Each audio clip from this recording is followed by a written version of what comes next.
Érosion et structure de vos sols, vie biologique, autant de questions auxquelles les techniques de semi-direct peuvent vous apporter des réponses. C'est ce que nous explique Alexandre Gonin, agriculteur dans le Rhône, et Christelle Baudinet, de la Chambre d'agriculture du Rhône. On est situé en Pleupuis, situé dans les monts du Beaujolais, une exploitation polyculture-élevage en zone de montagne. C'est un GAEC, on est 2 frères, on a 100 vaches laitières pour une SAU de 124 hectares. Toutes les parcelles ne restent jamais nues. Derrière les céréales, on remet toujours une dérobée. Un tiers de la surface du maïs est semé en semi-direct. Nous pratiquons cette méthode depuis 3 ans sur le maïs, surtout des parcelles à risque d'érosion. Donc l'intérêt qu'on retrouve au semi-direct, c'est déjà pour nous une grosse économie carburant. C'est une technique qui limite l'érosion. On a un groupe d'une dizaine d'exploitants, c'est le groupe de semi-direct. Donc on avait fait le choix d'acheter un semoir en CUMA.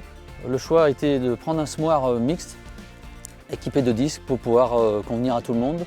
Après, ce que nous apporte le groupe, le plus important, c'est l'échange entre nous, nos essais qu'on fait chacun, on ne met pas tous les mêmes choses. Puis, donc ça fait 2 ans qu'on a démarré ce groupe.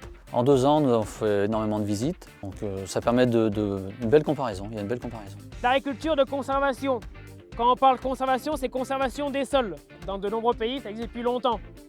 Le principe, c'est moins travailler ces sols, les couvrir, et avoir une rotation adaptée. Du coup, passer à l'agriculture de conservation et au semi-direct en particulier pour les exploitants, ça impose de repenser intégralement le système de l'exploitation avec l'introduction des couverts végétaux, repenser les pratiques culturales, dates de semis, conduite des cultures et la gestion de tout ce qui est adventices, ravageurs par exemple. La fertilisation aussi qui va être adaptée et du coup de repenser toutes les pratiques en fait pour s'adapter à ce nouveau système. Cette phase de transition du coup elle est assez compliquée, les risques d'échec existent et du coup c'est un vrai atout pour les exploitants justement de travailler en collectif. La Chambre d'agriculture du Rhône aujourd'hui accompagne plusieurs groupes sur la thématique de l'agriculture de conservation et du semi-direct. Via ces groupes, il y a des formations qui sont proposées.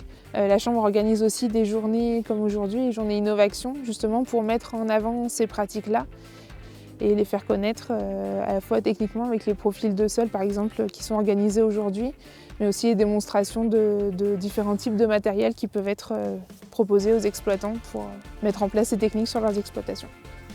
L'introduction du semi-direct et plus largement de l'agriculture de conservation nécessite de repenser complètement le système d'exploitation.